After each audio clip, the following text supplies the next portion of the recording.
يحبس أنفاسنا رونالدو؟ هل سيحبس أنفاس جماهير إسبانيا الموجودة في المدرجات والموجودة في كل المدن الإسبانية، هي الموجودة في بيوتها، ويحبس أنفاسها رونالدو؟ رونالدو يستعد، البلدوزر العملاق قد يفعلها رونالدو، يسجل الثلاثية وهدف التعديل. رونالدو يستعد لتنفيذ هذه المخالفة. تركيز كبير، تركيز من الفوق للتحت، من القدم للأنف للرأس للأذن للصدر للبطن للظهر للرجل، الكل يركز، كل الجسد تاع رونالدو يركز.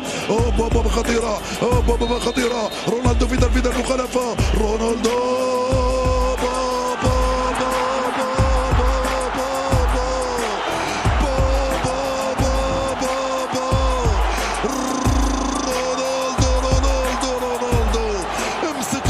امسك شعرك، امسك صدرك، امسك بطنك. انت امام رونالدو يا ولد، انت امام رونالدو يا ولد، انت امام البرتغال. 7 أرواح، قلت لكم 7 أرواح.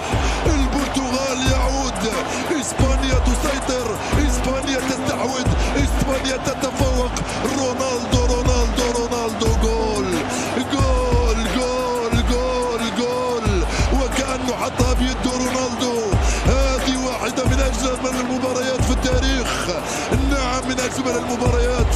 حضر فيها رونالدو، حضر إيكيسكو، حضر ديغو كوستا. يا رونالدو لو جيت منك أنا اليوم نتوقف عن ممارسة اللعبة، أو بالأحرى تتوقف بعد ما تفوز بكأس العالم، لأنك تستحقها، تستحقها أنت وميسي في الدقيقة 90. جول